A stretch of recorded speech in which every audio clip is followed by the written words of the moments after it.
Bom, vamos mergulhar de cabeça nesta análise. A gente vai explorar aqui um texto que defende uma ideia central. A salvação estaria baseada numa verdade objetiva e não só numa crença sincera. Sabe, a questão que ele levanta é bem profunda e, com certeza, desafia uma ideia muito comum na nossa cultura. E aqui está a pergunta que dá o pontapé inicial em tudo. No mundo que valoriza tanto a autenticidade, a sinceridade, este material confronta a gente com uma ideia diferente. E se a sinceridade por si só não for o critério final para a verdade espiritual? Vamos ver como o texto desenvolve essa tese? Então, a primeira grande ideia do texto é essa. A verdade objetiva vem antes do sentimento subjetivo. A proposta é que a fé precisa de um alicerce sólido, algo que vá bem além da emoção do momento. Olha só que interessante como o slide contrasta esses dois conceitos. De um lado, a crença sincera, que é descrita como algo subjetivo, emocional. O texto aponta que alguém pode estar sinceramente errado e até cita aquela ideia de que o coração humano é enganoso. Do outro lado, a verdade bíblica é apresentada como algo objetivo, ancorado numa coisa externa, a revelação. Essa distinção é, sério, crucial para todo o argumento. E este versículo é a base de tudo. Segundo o texto, essa declaração de Jesus meio que elimina o relativismo espiritual. Ele não se apresenta como uma verdade entre muitas, mas como a verdade. Então, a fé que salva por essa perspectiva não é só acreditar, mas acreditar na pessoa certa, da maneira certa.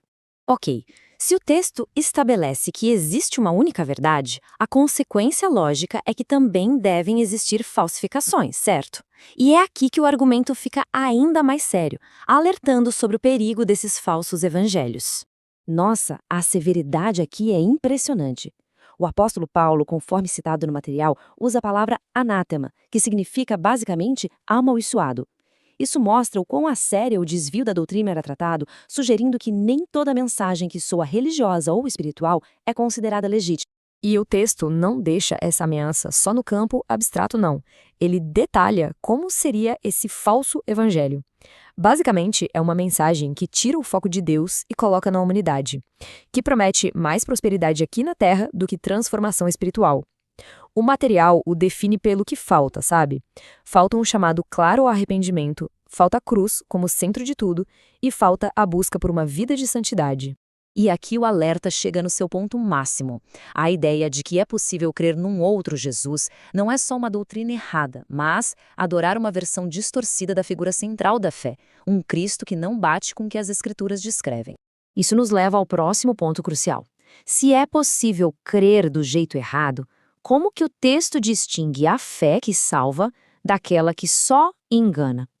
A distinção, veja bem, não estaria na intensidade, mas na sua natureza e no seu objeto. Essa citação é usada de uma forma bem provocadora no texto. A ideia é que a simples concordância intelectual com fatos, tipo, sim, eu acredito que Deus existe, não é o que constitui a fé salvadora. Poxa, se até os demônios têm esse tipo de crença, então a fé que salva deve ser algo bem mais profundo. Esse slide aqui funciona como um resumo visual bem claro. De um lado, a fé enganosa, só intelectual, baseada em erro, que pode até gerar um entusiasmo religioso, mas que não leva à obediência. Do outro lado, a fé salvadora, essa sim, fundamentada na verdade, produzindo arrependimento real, transformação de vida e uma obediência que continua. É um contraste bem direto. Mas se a verdade é tão crucial, como ela deve ser comunicada? O texto argumenta que não é só sobre ter a verdade, mas sobre como a gente defende essa verdade. A atitude é tão importante quanto o conteúdo. O ponto crucial aqui é o equilíbrio. O texto argumenta que esses dois elementos não se separam. Verdade sem amor vira arrogância, dureza. Mas, por outro lado, amor sem verdade não é amor de verdade. É uma indiferença disfarçada, que acaba se tornando engano. Um não pode existir de forma saudável sem o outro. E aqui está a prescrição bíblica que a fonte cita. A orientação não é para escolher entre verdade e amor, mas para praticar os dois ao mesmo tempo, seguindo a verdade em amor. É a síntese da atitude correta segundo o texto. A palavra batalhar é forte, né? Ela reforça a ideia de que, para o autor, a fé não é algo para ser guardado passivamente, mas um tesouro que precisa de uma defesa ativa e vigilante contra as distorções. Agora a gente entra no ponto mais sério de toda essa análise. O texto não trata essa discussão como um simples debate teológico, não. Ele atribui a isso consequências eternas. Essa talvez seja a passagem mais impactante citada. Pessoas que parecem totalmente sinceras, que fizeram obras em nome de Jesus e são rejeitadas. A conclusão que o texto tira disso é que o critério final não é a sinceridade, nem mesmo a atividade religiosa, mas sim a conformidade com a vontade de Deus. A implicação disso é profunda. De um lado da balança, temos o discurso religioso, as experiências espirituais, a certeza pessoal, e do outro, a vontade de Deus. O texto argumenta que o padrão objetivo da vontade divina pesa mais do que a intensidade subjetiva da fé de alguém. A lição é clara: nem toda fé, mesmo que pareça poderosa, é necessariamente válida.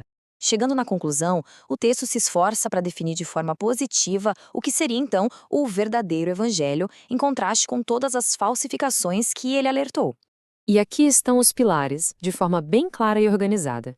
Um evangelho focado em Deus, na cruz, que exige arrependimento, que opera por uma graça que realmente transforma e que resulta numa vida de santidade. Para o texto, estes são os elementos inegociáveis da mensagem. E esta é a declaração final, o resumo de todo o argumento que a gente analisou. A salvação não estaria na intensidade do sentimento, mas no objeto da fé, a verdade. E essa verdade, segundo a fonte, está personificada em Cristo Jesus, conforme revelado nas Escrituras.